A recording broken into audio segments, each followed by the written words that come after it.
Hello everyone, मेरा नाम रमन शर्मा है और मैं आईएलटीएस ट्रेनर हूं। और आज आप सबके लिए मैं एक नई वीडियो लेके आया हूं जिसका नाम है इंग्लिश ग्रामर में एक पोर्शन होता है प्रेपोजिशन। आज मैं जिस तरीके से आपको प्रेपोजिशंस आपको टीच करूंगा, मैं प्रॉमिस करता हूं कि आज के पहले आपने ऐसे नहीं पढ़ा होगा और मैं बहुत ही सिंपल तरीके से इसको आपके सामने एक्सप्लेन करूंगा। और एक बात मैं पढ़ाने से पहले आपको क्लियर करना चाहता हूं, मैं अपने ना जो मेरे वीडियो के नीचे कमेंट्स आते हैं कमेंट सेक्शन में सबसे अच्छा जो कमेंट है मैं अपना शॉर्ट आउट करना शुरू कर रहा हूं, तो वो है मगरम जाखर। एक बार और रिपीट करता हूं, मगरम जाखर का कमेंट मेरे को सबसे अच्छा लगा। उन्होंने ये भी बताया कि सर आप लाइव क्लासेस को शुरू कर दीजिए, इससे ना बहुत बच्चों को हेल्प भी होगी। और जो किसान पुत्र हैं, मेरे को ये वर्ड सुनकर बहुत अच्छा लगा और मैं चाहता हूं कि किसी की अगर हेल्प हो तो हम जरूर करेंगे। और जो दिल्ली में धरना चल रहा है तो उसके लिए बहुत सारे किसान भाई हमारे वहां पे बैठे हैं और उनके घर पे कोई इनकम सोर्स नहीं है, तो बच्चे पढ़ना तो चाहते हैं मगर उनको पैसे नहीं है फीस देने के लिए। तो मैं आपको ये बताता हूं कि मैं अब से लाइव क्लासेस भी शुरू करूंगा, जिससे जो बच्चा पे नहीं कर सकता वो क्लास को अटेंड कर सकता है और कोई भी डाउट होता है तो मैं उसको बहुत अच्छे तरीके से क्लियर भी करूंगा। इससे सभी बच्चों की हेल्प होगी जो नीडी हैं, जिनके पास फीस देने के लिए पैसा नहीं है, मगर मैं उनको भी बहुत अच्छे तरीके से पढ़ाना शुरू करूंगा। तो आप भी अच्छे अच्छे कमेंट आप अपने कमेंट सेक्शन में डाल सकते हो और जिसका कमेंट हमें सबसे अच्छा लगेगा तो हर रोज की वीडियो में हम उसका नाम अनाउंस किया करेंगे। तो विदाउट वेस्टिंग अ टाइम हम चलते हैं हमारे टीचिंग स्क्रीन के ऊपर, जिसका नाम है प्रेपोजिशन। और वीडियो को प्लीज एंड तक जरूर देखिएगा और वीडियो देखने के बाद आपका एक भी डाउट नहीं रहेगा, ये रमन शर्मा का प्रॉमिस है। Thank you so much, take care, let's go to study. जैसे कि मैं आप सबको अभी बता चुका हूं कि प्रेपोजिशन का इंग्लिश में जो यूज है वो बहुत ज्यादा बड़े लेवल का है। इसमें बहुत सारे बच्चे चाहे ना वो स्टडी बहुत बड़े लेवल की कर लेते हैं मगर ग्रामेटिकली प्रॉब्लम्स उनको भी आती हैं। आज की मैं 10 मिनट की वीडियो बनाऊंगा और मैं ट्राई करूंगा कि इस वीडियो में मैं अपना बेस्ट दूं और जिससे आज के बाद आपको कोई भी डाउट ना रहे। और मेरा पढ़ाने का बिल्कुल तरीका जो होगा वो डिफरेंट होगा और मैं उम्मीद करूंगा कि आप बहुत अच्छे तरीके से इसको गेट करोगे। हम टाइम को वेस्ट नहीं करेंगे, हम इसको शुरू करते हैं। वर्ड में हम यूज कर लेते हैं इसको, that's fine. Yes, word pad. और आपको एक एक चीज अच्छे तरीके से मैं क्लियर कर दूंगा। सबसे पहला हम 3 चीजों को गेट करते हैं। एक होता है हमारा एट, एक होता है ऑन, एक होता है इन। सारी इंग्लिश में ये किंग होते हैं, एट होता है, ऑन और इन। सबकी एक्सप्लेनेशन 1 बाय 1 करेंगे और बेस्ट से भी दी बेस्ट निकाल के लेके आएंगे कि आज के बाद आपको प्रेपोजिशन ग्रामर में चाहे स्पीकिंग हो चाहे राइटिंग हो उसमें कभी भी प्रॉब्लम ना आए। शुरू करते हैं हम एट से।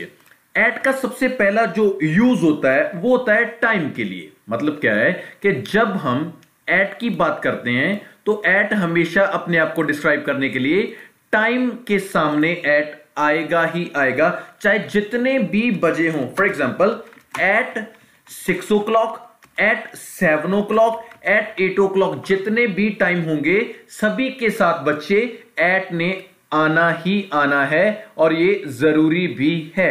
मतलब ये बात हम क्लियर कर चुके हैं कि एट टाइम के साथ आएगा ही आएगा। चलो ठीक है, that's fine.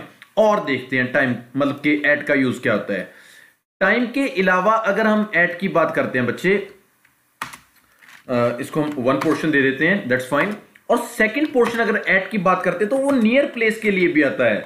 Near place, example बताता हूं। मान लीजिए आप मेरे इंस्टीट्यूट के अंदर नहीं हो, मेरे इंस्टीट्यूट से 2 मिनट 4 मिनट की दूरी पर हो और कोई पूछता है कि अरे भाई कहां पे है तू, तो आप बोल सकते हो आई एम एट रमन्स एकेडमी। इसका मतलब पता क्या हो गया, मैं रमन एकेडमी के अंदर नहीं हूं मगर मैं रमन एकेडमी के पास हूं, नजदीक हूं। फॉर एग्जाम्पल जैसे मैं बताता हूं, I am at Elante mall. मतलब क्या है कि मैं एलांटे मॉल के अंदर नहीं हूं, अगर अंदर हुआ तो एट नहीं आएगा ना, वहां पे तो इन आएगा। आप किसी जगह के नजदीक होगे, नियर द प्लेस होगे, तब भी आप एट को गेट करोगे। मतलब क्या हो गया कि एक तो टाइम हो गया, टाइम के लिए एट, और दूसरा क्या हो गया, नियर प्लेस, वहां पे भी एट, और तीसरा एक एट का यूज और भी बड़ा अच्छे तरीके से होता है, जैसे हम बोलते हैं बच्चे एट आफ्टरनून और एट नाइट। ये बात ध्यान रखना, दोपहर के समय को और रात के समय को जो प्रेपोजिशन यूज होती हैं वो एट ही यूज होता है। मतलब एट आज के बाद कभी नहीं बोलोगे टाइम से पहले। किसी जगह के, किसी प्लेस के बिल्कुल आप नियर हो तो भी एट आएगा, और लास्ट पे अगर मैं बात करता हूं कि एट टाइम में, जैसे एट आफ्टरनून और एट नाइट। अगर दूसरे पोर्शन की बात करता हूं, एट को यहां पे अगर मैं छोड़ता हूं तो दूसरे पोर्शन में आता है ऑन। हम पहले इनको कर लेते हैं, ठीक है। इन, इसका मैं कलर थोड़ा चेंज कर देता हूं, so it would be helpful for you, that's fine. Size थोड़ा बड़ा कर लेते हैं इसको, दैट्स ओके। और यहां पे हम क्या करते हैं, एक लाइन लगा देते हैं, दैट्स फाइन।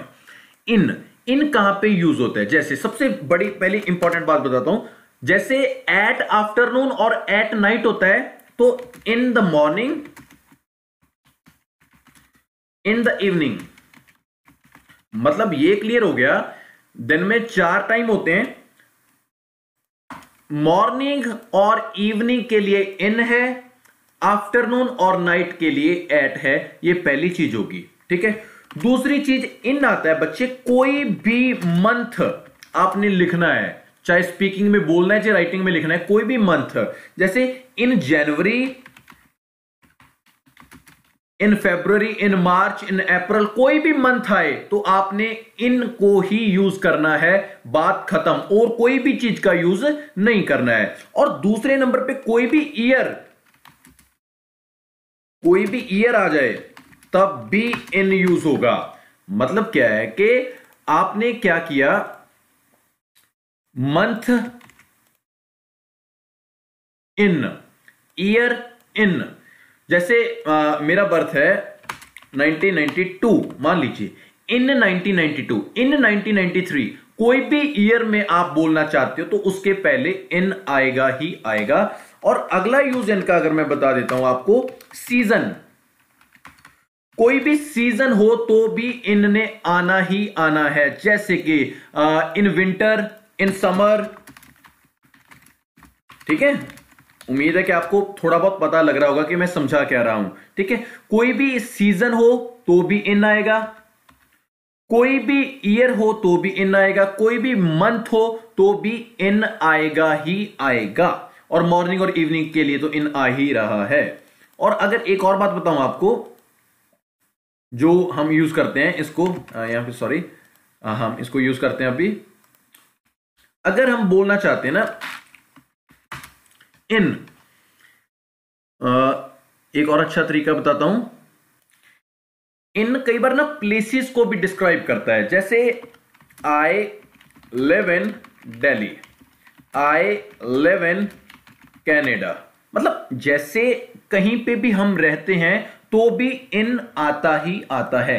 मगर जब इन प्लस एट आए, ये तो बड़ा कंफ्यूजिंग हो जाता है। मगर आपको ऐसा बेस्ट तरीका बताता हूं, जैसे मैं कनाडा में रहा करता था, पर मैं बताता हूं कहां पे। जैसे आई लिव एट, एट क्या हो गया, छोटी, I live at gulf in Ontario.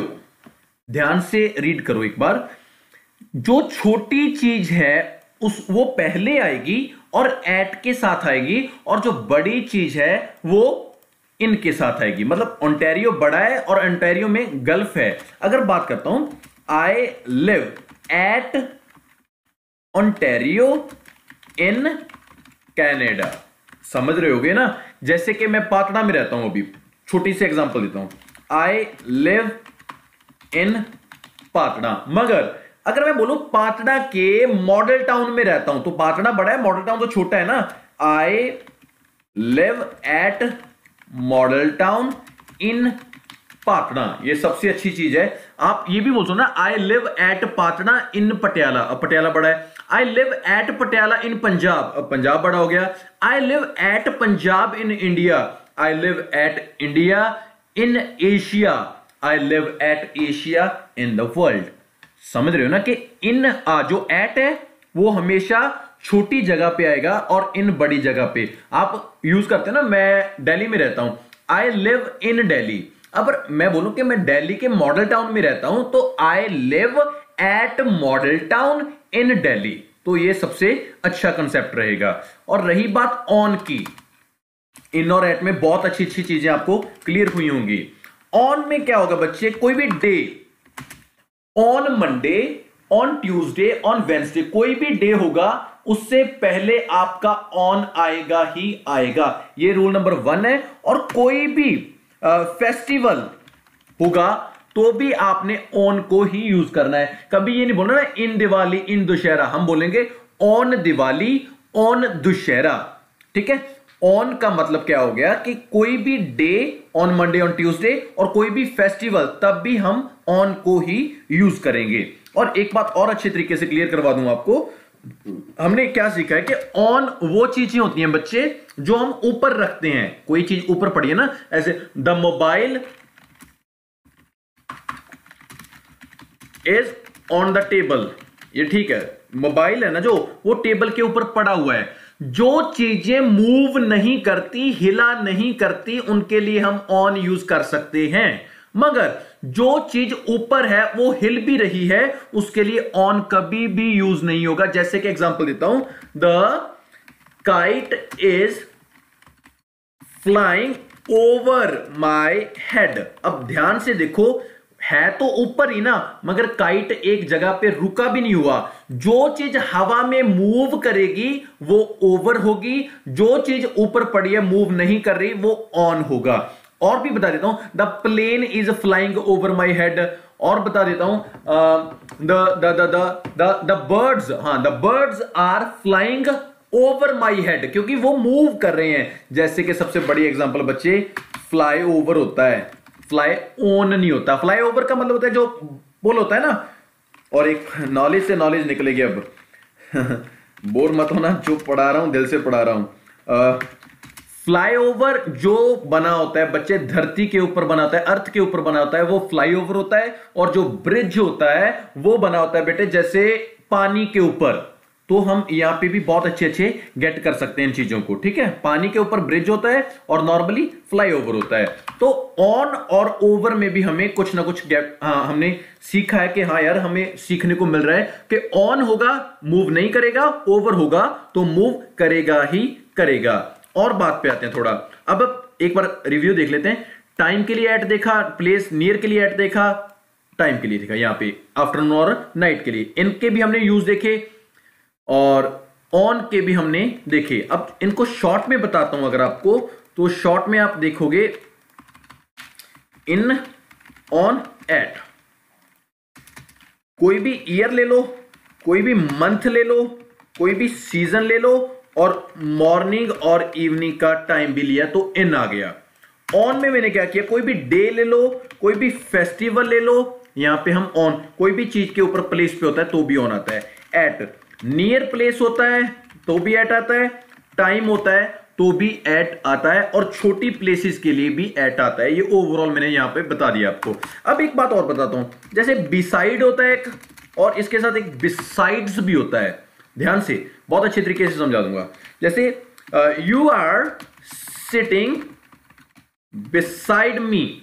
Beside होता है जैसे मेरे राइट या लेफ्ट कोई भी बैठेगा उसको मैं बिसाइड बोलूंगा। मेरे साथ, मेरे पास कोई भी बैठा है तो वो बिसाइड है। ठीक है, जैसे in cinema I seated beside my father. ठीक है, सिनेमा में मैं अपने फादर के साथ बैठा, तो यहां पे हमने यूज किया बिसाइड। और जो बिसाइड्स है उसका मतलब होता है कि साथ साथ। जैसे I am learning English besides computer. Computer के साथ साथ मैं इंग्लिश भी सीख रहा हूं। किसी काम के साथ साथ किसी और काम को भी करना तो हम बिसाइड्स बोल देते हैं। जैसे I am doing the preparation of IELTS besides spoken English, तो मैं स्पोकन इंग्लिश भी कर रहा हूं और मैं आइल्स भी कर रहा हूं। तो बिसाइड और बिसाइड्स में भी आपको फर्क पता चलेगा। और एक फर्क और बताता हूं आपको, बिटवीन और अमंग। दो पीपल में, टू पीपल में आपने अगर किसी चीज को बांटना है तो हम बिटवीन बोलेंगे। जैसे give this between Raman and किसी का नाम जैसे कि गुरजैज, चलो मेरा दोस्त है।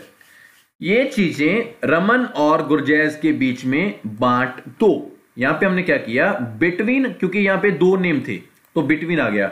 अगर दो से ज्यादा हो गए ना तो give this among students, people, friends, किसी को भी गिव दिस अमंग। अमंग में दो से ज्यादा लोग आएंगे तो अमंग आएगा, और दो लोगों में कोई चीज बांटी जाएगी तो बिटवीन आएगा। और ये सबसे अच्छी चीज है आपको सीखने के लिए। और भी आपको अच्छी अच्छी चीजें बताता हूं। देखो, आज तक आपने एक चीज देखी होगी बच्चे, ऑन द चेयर होता है या इन द चेयर होता है, ये डाउट है। मगर सभी बच्चे 100 से 90% बोलेंगे सर ऑन द चेयर होता है, हमने स्कूल में पढ़ा है। पर ध्यान रखना बच्चे, ऑन द चेयर भी राइट है और इन द चेयर भी राइट है। एग्जांपल देता हूं, अगर आप किसी चेयर पे बैठे और जिसके साइड पे ना हैंडल्स हैं, हैंडल्स मतलब कि आप उसके बीच में बैठ गए, तो आप बोल सकते हो I am sitting in the chair, क्योंकि आप चेयर के अंदर चले गए। बल्कि दोनों साइड पे आपके हैंड बने हुए ना, जो कुर्सी के जो बने होते हैं जिसपे हम हाथ रखते हैं, वो क्या, I am sitting in the chair, I am sitting on the chair. तो ये बात याद रखना कि उसके हैंड्स नहीं होने चाहिए तो ही आप उसको ऑन बोल सकते हो, अदरवाइज वो मिस्टेक हो जाएगा। तो मैं उम्मीद कर रहा हूं कि आपको मैंने क्या क्या क्लियर करवाया, ऐड करवा दिया, इन करवा दिया, ऑन करवा दिया, है ना। और आपको बिटवीन अमंग बताया, बिसाइड और बिसाइड्स बताया। और एक लास्ट बात बताता हूं बच्चे, दैट इज कॉल्ड इन और इनटू। ये भी एक बहुत बड़ा फंडा होता है। अगर आपको मेरी वीडियो अच्छी लगती है तो आई रिक्वेस्ट काइंडली सब्सक्राइब कीजिए मेरे चैनल को। आपके प्यार की मेरे को बहुत जरूरत है, क्योंकि आप जब भी कोई सब्सक्राइब करता है मेरा चैनल तो मैं उसके मेरे को ना एक हौसला मिलता है। हम बोलते हैं ना कि आई फील कॉन्फिडेंस कि हाँ मेरे को लोग देखते हैं, मेरे दोस्त, मेरे मित्र, मेरे बहन भाई वो देखते हैं मेरे को। तो काइंडली जिसने भी चैनल को सब्सक्राइब नहीं किया है तो मैं रिक्वेस्ट करता हूं कि अगर आप ऐसी ही और वीडियोस को देखना चाहते हो, अगर आपको मेरा टीचिंग स्टाइल थोड़ा बहुत भी अच्छा लगता है, आप बोर नहीं होते हो पढ़ते हुए, तो काइंडली चैनल को सब्सक्राइब जरूर करें और अपने दोस्तों से आके भी करवाएं। तो हम लास्ट पे बात करते हैं इन और into. I am in the room, normal है। Raman jumped into water, he jumped into water। Into होता है जब कोई चीज ऊपर से नीचे की तरफ आती है तो इनटू है। इनटू कोई चीज ऐसे जाएगी वो तो इन है। I am entering in the room, ऐसे इन, ऐसे ऐसे ऐसे ऊपर से आएगा कुछ तो इनटू होगा। ही poured a water into jug, उसने जग में पानी डाला, ऊपर से नीचे है ना पानी, तो इनटू है। He jumped into the water, into देखो ऊपर से नीचे जंप किया तो into हो गया। सीधा जाएगा तो in है, नहीं जाएगा ऊपर से आएगा तो into है। मैं उम्मीद करूंगा कि आपको वीडियो अच्छा लगा होगा और मैं ज्यादा इसको लॉन्ग नहीं बना रहा। अगर आपको वीडियो अच्छा लगे तो काइंडली आप कमेंट सेक्शन में बताइए कि आपको कैसा लगा, और आपकी कोई भी डाउट होते हैं तो आप वो भी कमेंट सेक्शन में डाल दीजिए। जब भी समय लगेगा तो हम उसके ऊपर भी कोई अच्छी सी वीडियो बनाएंगे जिससे आपके डाउट्स हैं वो क्लियर हो जाएंगे। और मैं एक बात और बताता हूं कि हम ना एक, जब मैं इंट्रो देता हूं, मैं पढ़ाने से पहले इंट्रो देता हूं, जो अच्छे अच्छे कमेंट आते हैं और जिसमें से सबसे एक बेस्ट कमेंट होता है तो हम उसका शॉर्ट आउट किया करेंगे कि उस शख्स का, चाहे वो मेल है चाहे फीमेल है, जेंडर की कोई बात नहीं है, चाहे इंडिया से कहीं से भी है, हम उसको रिप्रेजेंट किया करेंगे सबके सामने। तो आप भी कमेंट कर सकते हो और आपका नाम भी हमारे वीडियो में आएगा। So thank you very much, I do respect you a lot, take care, goodbye, thank you so much.